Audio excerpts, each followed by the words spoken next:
இனி எனக்கு யார் இருக்கா அப்படின்னு சொல்லி கவுண்டமணி அவர்கள் ரொம்ப வேதனைப்பட்டிருக்காங்க. கவுண்டமணி அவர்களுடைய மனைவி காலமாயிருக்க செய்தி இப்ப வெளியாகிருக்கு. இத பார்த்து எல்லாருமே ரொம்ப அதிர்ச்சி ஆகிருக்காங்க. எல்லாருமே அவருக்கு ஆறுதலையும் சொல்லிட்டு இருக்காங்க. தமிழ் சினிமாவோட காமெடி நடிகர் அப்படின்னு சொல்லி அழைக்கப்படுபவர் தான் கவுண்டமணி. இவர் 80-90களில் நகைச்சுவை அப்படின்னாலே எல்லாருக்குமே ஞாபகம் வர்றது கவுண்டமணி அவர்களும் செந்தில் அவர்கள் தான். அந்த காலத்துல செந்தில் அவர் கூட கவுண்டமணி அவர் கொடுத்த காமெடி காட்சிகள் எல்லாம் ரொம்ப அதிக அளவுல வைரல் ஆச்சு.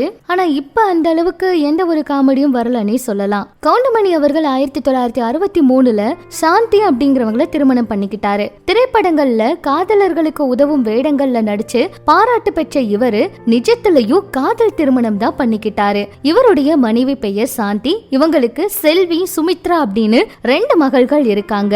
ரொம்ப சந்தோஷமா தான் இவங்களுடைய குடும்ப வாழ்க்கை போயிட்டு இருந்துச்சு. சொல்ல போனா கவுண்டமணி அவர்களுக்கு உடல்நிலை சரியில்லை அப்படி இப்படின்னு ஏகப்பட்ட வதந்திகள் இதுக்கு முன்னாடி ரொம்ப வேகமா பரவுச்சு. அப்ப கவுண்டமணி அவர்கள் என் குடும்பமே இதனால ரொம்ப மன உளைச்சல்ல இருக்காங்க, இப்படிப்பட்ட செய்திகளை எல்லாம் பரப்பாதீங்கன்னு ஒரு சில சமூக வலைதள யூடியூப் சேனலுக்கு கூட இவர் ஒரு நோட்டீஸ் எல்லாம் அனுப்பியிருந்தாரு. கவுண்டமணி அவர்கள் நல்லா இருக்காரு, அவருக்கு எந்த பிரச்சனையும் இல்ல, அவரு ரொம்ப நல்லா ஆரோக்கியமாவே இருக்காரு அப்படிங்கிற மாதிரி அவங்களோட தரப்புல இருந்து சொல்லியிருந்தாங்க.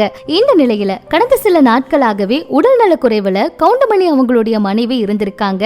சாந்தி அவங்களுக்கு வயது 67 ஆச்சு. இன்னைக்கு அவங்க காலமாயிருக்காங்க அப்படிங்கிற ஒரு செய்தி வெளியாகிருக்கு. சென்னை தேனாம்பேட்டையில இருக்க அவங்களுடைய வீட்டுல தான் உடல் பொதுமக்களோட அஞ்சலிக்காக வச்சிருக்காங்களாம். இறுதி சடங்கு பற்றின தகவல்கள் எல்லாம் இன்னும் வெளியாகல. ஆனா இந்த செய்தி இப்பதான் சமூக வலைதளங்கள்ல ரொம்ப வேகமா பரவிக்கிட்டு இருக்கு. இதை பார்த்து ரசிகர்கள் எல்லாம் ஆறுதலையும் இரங்கலையும் தெரிவிச்சிட்டு இருக்காங்க. கவுண்டமணி அவர்கள் இப்ப ரொம்ப உடைஞ்சு போய் இருக்காரு அப்படிங்கிற மாதிரி கூட ஏகப்பட்ட செய்திகள் வெளியாகிருக்கு. ஏன்னா அவங்க மனைவி மேல அவ்வளவு அன்போட இருந்திருக்காரு. காதல் திருமணம் அப்படிங்கறதுனால இவங்களுடைய நிஜ வாழ்க்கையில ரொம்பவே காதல் அதிகம். எப்பவும் ரொம்ப சந்தோஷமா தான் வாழ்ந்துட்டு இருந்திருக்காங்க. கவுண்டமணி அவர்களுக்கு என்னன்னாலுமே அவங்களுடைய மனைவி சாந்தி அவங்க தான் பார்த்துட்டு இருந்தாங்க. ஆனா கொஞ்ச நாளாவே அவங்களுக்கு ரொம்ப முடியாம இருந்த சமயத்துல இவர் ரொம்பவே உடைஞ்சு போயிருக்காரு. சொல்ல போனா கண்டிப்பா அவங்கள குணப்படுத்திடலாம் அப்படிங்கிற நம்பிக்கையில சிகிச்சையும் கொடுத்திருக்காங்க. ஆனா எதிர்பாராத விடமா இப்படி ஒரு விஷயம் நடந்தது எல்லாருக்குமே அவங்களுடைய குடும்பத்துல மிகப்பெரிய வேதனையை கொடுத்திருக்கு. அம்மாவை நினைச்சு மகள்களும் ரொம்ப வேதனைப்பட்டு அழுகுறாங்க அப்படிங்கிற மாதிரி எல்லாம் கூட செய்திகள் ரொம்ப வேகமா பரவிக்கிட்டு இருக்கு. நம்ம சார்பாகவும் அவங்களுடைய குடும்பத்துக்கு ஆறுதலை தெரிவிச்சுக்கலாம்.